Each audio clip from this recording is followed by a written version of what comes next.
Gothic structure. Highly characteristic. So that's the fourth one, really. You see that anywhere? That's Gothic structure. So what happened was, they put this monastery here, they put an abbey next door to it. Edward the Confessor decided to turn it into a great state church, built up the abbey. He died. A bit later, he'd been so pious that they applied and they got him made into a saint, an English saint, Saint Edward the Confessor. He had already been buried here when he died as king, and so a shrine built up around his tomb, and pilgrims came to see the tomb, and often suggested that they'd been cured of disease because they visited his tomb. And a cult grew up around the king, the saint, Edward the Confessor, buried here. A few hundred years went by, and Henry III, the other guy whose shield we saw at the front, he had all sorts of problems. His dad was King John, bad King John, from the Robin Hood stories. Okay?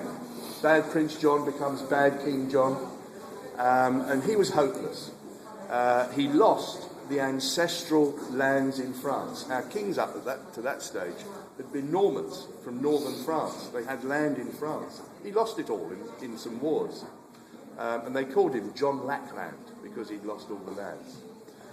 Henry III, and the other problem that John had was the barons didn't like him.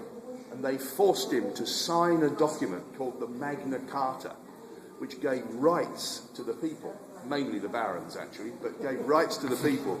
One of the first stages on the road towards democracy in England. So he fought these barons' wars against the barons. He dies. His son comes to the throne, Henry III, was just a little boy, 9 years old. And eventually he grew up, and I think he realised he had to kind of rebrand the English monarchy.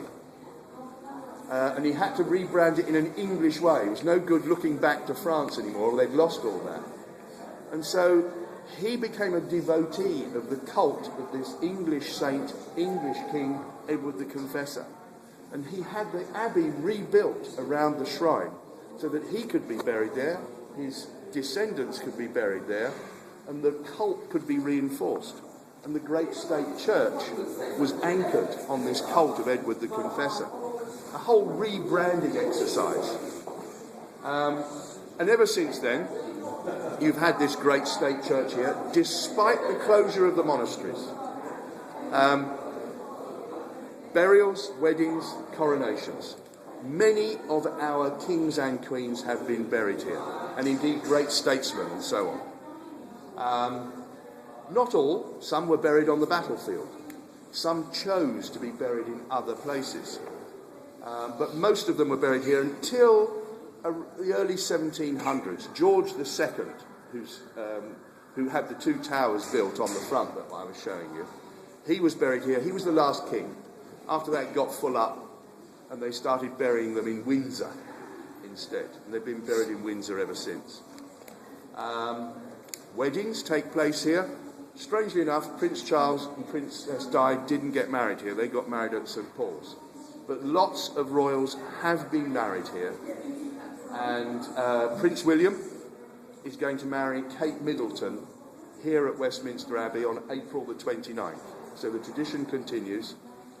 Great state church. And finally, coronations. Henry III, I'll show it to you in a bit, had a special place consecrated for coronations. Now, there have been coronations before in this church. Indeed, every king or queen of England that has been crowned, and they haven't all been crowned, you don't have to be crowned to be king. So they haven't all had the ceremony. But those that have, since 1066, which is just after this abbey was built in this form, have been crowned here, in a church on this site. Not always this building. It might have been the building before Henry III's reconstruction. But since 1066, they've all been crowned here, and will continue to be so. So for the English, this is a very important church in lots of different ways, because of its connections with the royal family. like I say, Henry closed the monastery down. Normally when he closed down a monastery, he'd give the abbey to one of his mates, and they could have it as a big country house. There are lots of abbeys all over England that are actually houses that aristocrats live in. But that didn't happen here. He couldn't do that here, because this church is where his ancestors were buried, including his mum and dad. With his mum and dad buried here, he couldn't just give the abbey away to someone. He had to keep it as a church.